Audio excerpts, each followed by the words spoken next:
mpola mpola nga bakamala okuba nti bakwatibwa ne bagalira oluvannyuma lw'okuba nti bavaayo ne bata akatambi gavumenti kerowooza nga akakuma mu bantu omuliro. Bizonto olunaku lwaleero bambi bitwaliddwa mu kooti ne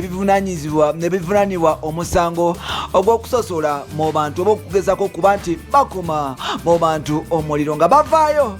balaga ensonga ezimu ez'enjawulo eziruma bannayuganda. Olunaku lwaleero gavumenti ya Pulezidenti Museveni evuddeyo nekwata bannakatemba abamanyikiddwa nga Bazonto ne batwalibwa mu mbuga z'amateeka kugezako okuba nti basosola oba bakola akatambi akavayo kuba nti kasosola mu bantu n'okuba nti yes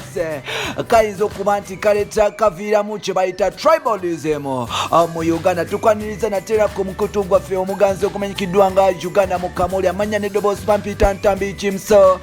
Rich Boya Maksudi kyo naye okuba nti mpola mpola weekomira wano etambula ffenna bale kuba nti osubscribinga gwe yasubscribinga ate gwatanaba kuba nti osubscribinga ngamba nti olinze ki olinze video olinze ki ekitera okuba nti osubscribinga tutambule ffenna mwana wa maama tubeere nti yes tweyemosa mpola mpola. Recently gavumenti ya President Museveni yavaayo neggalira bannakatemba abamu okuli Dr. Tia Marine group ye emanyikiddwa nga Bizonto nga bavaayo ne bakola akatambi akalaga nga pulezidenti w'eggwanga pulezidenti Yoweri Kaguta Museveni bwali omunyankole kwogata ne yes ne munnamagye simanya jeno bikoze bitya bwali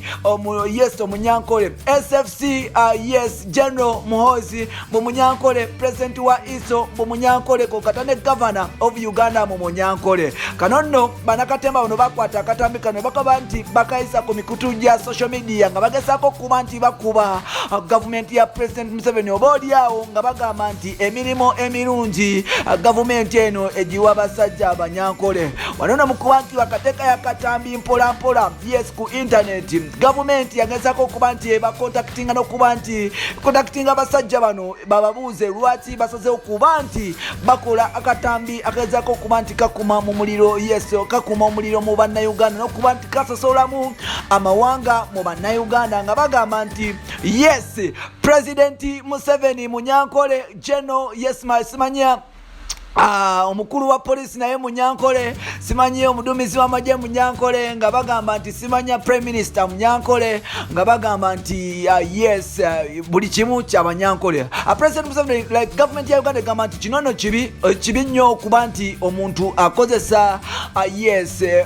ati okuba nti alumba gavumenti era nga basazeewo ne bakwata abavubuka bano ne babagalira era nga babataddeko omusango gwa kwawula yawula mu bantu kwogata n'okuba nti bakozesa internet kwogata n'emikutu gya internet okuba nti bonoona n'okuma mu bantu omuliro era nga wetwogerera bavubuka bano naku lwaleero babayingiza mu mbuga z'amateeka ne babasomera emisango gyabwe era nga wetwogerera bali kukanayo cyane wanono bavubuka bavudde ne beerwa nakole bagamba nti this is art babadde bagezaako okuba nti bakozesa art okuba nti bacommunicating era nga bo bagamba nti bakikoze for fun yes bakikoze for fun era tebabaddeko na kigendererwa kyonna kyakulumya muntu mulala kyokanga ate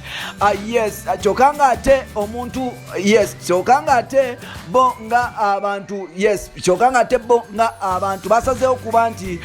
yes bakwatibwa because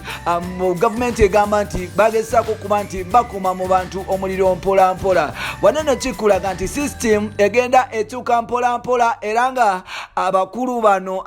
bano yes era nga abakulu bano sawa zino bali kukanayo cyane tasibewo yes bali kukanayo cyane tetusuubira kuba nti babata kati era nga bagenda kuba nti bakaligibwa. Now at industry egenze nga evumbitikibwamu amateeka ag'enjawulo mpola mpola ng'era amateeka gano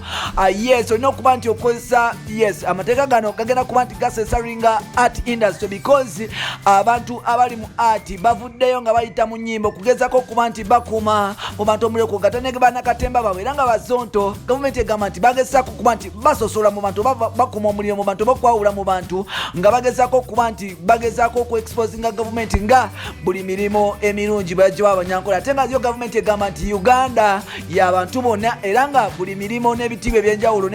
yes n'ebitiibwa ebyenjawulo babiwa buli munnayuganda not because because of their tribe naye nga kisinzira ku busobozi bwabwe. So nolwekyo gavumenti yavuddeyo negalira bannakatemba. Wano nno waliwo bannakatemba bangi abavuddeyo ne baba nti batandika okuba nti balwanirirako ne bannaabwe. So bino n'ebirala bye tugenda okuba nti tukutuusaako yes mawulire gaffe agaddako sigadde entambi kimuso Rich Boy and Max Odi General kwanti we 11 mpola mpola. Bye bye for now.